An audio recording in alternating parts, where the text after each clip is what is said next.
How many of you have heard of the Japanese monster movie series called Godzilla? A few of you.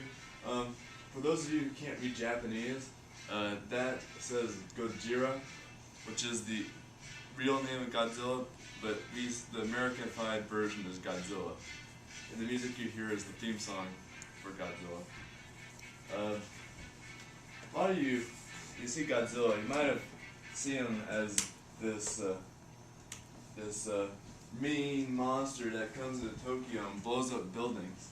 You know, he's this soulless beast who's just come out of the Pacific Ocean and to wipe out humanity.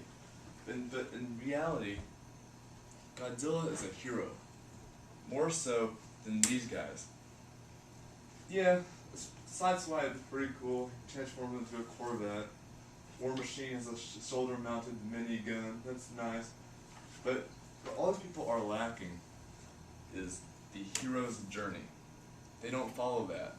The hero's journey starts off, every hero that's real follows the hero's journey, and they start off as a normal life until they get called into adventure, and they don't really want to go on this adventure, so they'll refuse. But even though they have to, along the way, a mentor or a weapon or a friend can help them along the way, and they face several challenges known as the Gate of the Labyrinth, and then they face the challenge that's impossible for any man to accomplish, and only they can do it. That's called the Heart of the Labyrinth. And then the wood between the worlds. It's the time when the hero must leave the world of the living. It's usually reference to death, but they leave their legacy behind. And see, the monster Godzilla follows the hero's journey precisely. Because first he starts out in a normal life as a dinosaur in the Pacific Islands who has escaped the extinction of the asteroid. He's able to adapt to different climates, and until there's a bunch of atomic bomb testing, and this is the call to adventure, and he turns into the full-size 400-foot tall Godzilla. And then there's after the call to adventure, there's the refusal. That's what we see when you see this guy. He's sucking in air, his mouth is open, he's glowing blue, that means he's about to kill a lot of people because he shoots a beam out of his mouth and big fiery atomic breath. And that's why he blows up those buildings, because he's trying to show the people that he's not a hero. He doesn't want to go on this adventure, and so he'll refuse to be a hero. But even though he has to, he has no choice, and he has to accomplish. A monster like this will come, and he'll attack the city, and he'll pick a fight with him, and he'll defend the city, and excuse me.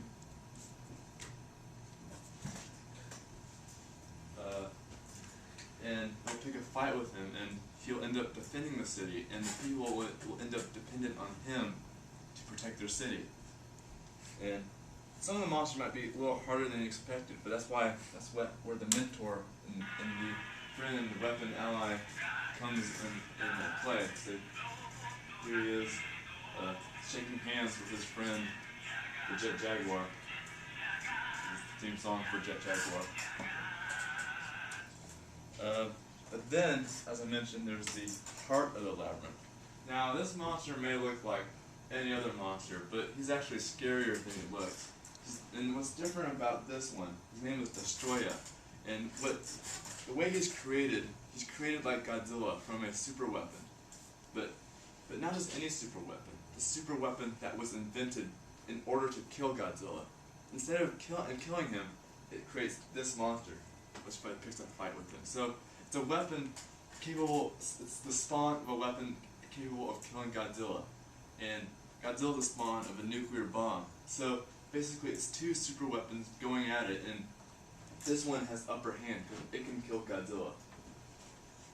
But in the end, he does defeat this monster. And you're thinking, you know, there's the other one, the whip between the worlds, when the hero must die. Wait, Godzilla dies? But he says, Godzilla can't die, he's this powerful creature. But he does, because during the movie when he fights Destroya, he himself is dying. But he fights him while he's dying, because during the movie he absorbs too much radiation and his heart is melting down. It's like a nuclear reactor, and it just starts melting down, and people are worried because all this radiation is going to go everywhere, it's going to kill everybody, and Godzilla's going to die, there's no more Godzilla, but there's like I said, the hero leaves a legacy, and the king of the monsters has an heir to the throne, his son, Godzilla Jr., and